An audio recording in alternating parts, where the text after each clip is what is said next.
উদ্ভিদেরা চলাফেরা করতে পারে না, আর এজন্যই তারা বংশবিস্তারের জন্য মূলত পাখি বা অন্যান্য জীবজন্তুদের উপর নির্ভর করে।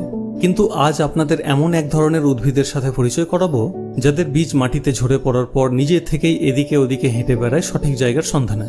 কিন্তু কিভাবে এটি সম্ভব, চলুন জেনে নেওয়া যাক আজকের ভিডিওতে দেখতে পাওয়া বীজটি এক ধরনের জংলি ওটস। এই বীজটি মাটির উপর স্বচ্ছন্দে চলে ফিরে বেড়ায় এবং সঠিক জায়গা পেলে সেখানে কোনো এক গর্তে নিজে থেকে ঢুকে পড়ে অঙ্কুরোদ্গম হয়ে নতুন গাছের সৃষ্টি হয়। প্রাণীদের হাঁটা এবং দৌড়ানোর সময় তারা পেশির ব্যবহার করে, কিন্তু এই বীজের ক্ষেত্রে সেরকম কোনো ব্যাপার নেই।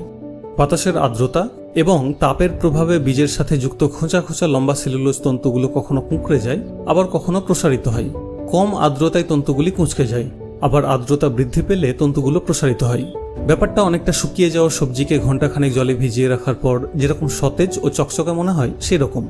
এখন একই দিনে তাপমাত্রার উপর নির্ভর করে বাতাসের আর্দ্রতা পরিবর্তনের সাথে সাথে তন্তুগুলি ক্রমাগত কোঁচকাতে থাকে এবং প্রসারিত হতে থাকে।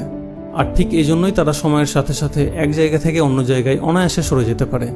আর এভাবে চলতে চলতেই বীজটি কোনো এক গর্তের কাছাকাছি এসে পৌঁছয় যেখানকার মাটিতে পর্যাপ্ত পরিমাণে জল রয়েছে।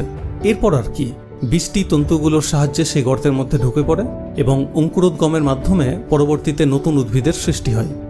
আর সম্প্রতি এই আশ্চর্য প্রাকৃতিক ঘটনা থেকে উদ্বুদ্ধ হয়ে বিজ্ঞানী ইসাবেলা ফিয়েরেলো এবং তার দল এক ধরনের ক্যাপসুল তৈরি করেছেন, যার মধ্যে বিভিন্ন বীজ প্রবেশ করিয়ে সেগুলোকে মাটিতে ফেলে দিলে তারাও সেই বুনো ওটসের মতো নিজেরাই এদিক ওদিক চলে ফিরে সঠিক জায়গা খুঁজে নিয়ে নিজেদের আস্তানা গাড়বে।